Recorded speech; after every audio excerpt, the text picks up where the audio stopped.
Pētnieki ir aprēķinājuši, ka kopējais Latvijas diasporas lielums 2023. gadā bija vismaz 420 000 cilvēku. Latviešu izcelsmes bērni dzīvo visos kontinentos. Daļa no viņiem mājās sarunājas latviski, daļa arī citās valodās. Daļai ir iespēja apmeklēt latviešu skolas vai kultūras biedrības, citiem nē. Bērnu dārzs un skola ir angliski, vāciski, zviedriski, franciski. Pulciņi un citas brīvā laika aktivitātes tāpat. Bērnu ikdienā neizbēgami dominē mācību un vides valoda. Kā citas valodas vidē nostiprināt latviešu valodas pamatus? Kā saglabāt to aktīvu skolas vecumā, kad pieaug mācību valodas izmantošana? Kā reaģēt dažādās situācijās un pārvarēt grūtības, kas saistītas ar vairāku valodu vienlaicīgu apguvi. Šie jautājumi nodarbina daudzus vecākus pasaulē, kuru bērni aug ar 2, 3 un dažkārt pat 4 valodām. Mēs to skaidrosim sarunās ar speciālistiem no Latvijas un ārvalstīm. Tāpat katrā sērijā uzklausīsim arī kādas diasporas ģimenes pieredzi. Mans vārds ir Inga Sindī. Esmu studējusi Latvijā un Vācijā, strādājusi kultūras nozarē un augstskolās, kā arī veidojusi un vadījusi nodarbības diasporas bērniem apvienotajos Arābu Emirātos. Par savas un citu ģimeņu pieredzi latviešu valodas uzturēšanā daudzvalodu vidē esmu sarakstījusi grāmatu Mamma saka ābols, papa saka apfel. Mani saista un interesē bērnu daudzvalodība īpaši tāpēc, ka valodas veido arī piederības sajūtu un personas identitāti.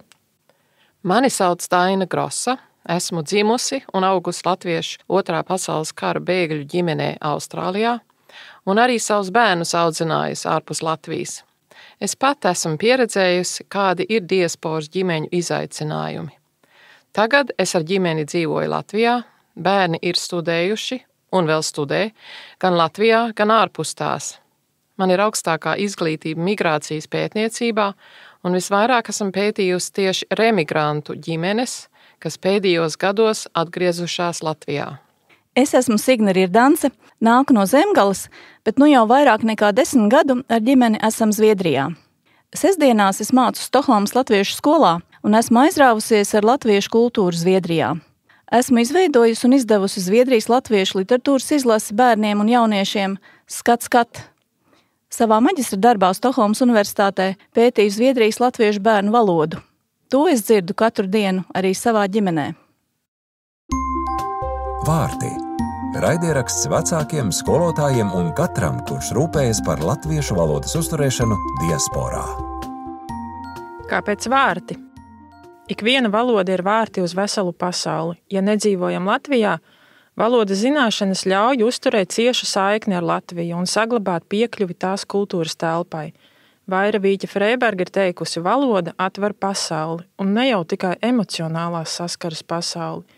Kad esi iekļuvis citā kultūrā un peldi tur kā zivs akvārijā, justamies kā mājās, tā ir patiešām brīnišķīga sajūta. Mēs ceram, ka ar raidierakstu palīdzēsim šos valodas vārtus vērt plašāk un arī noturēt atvērtus.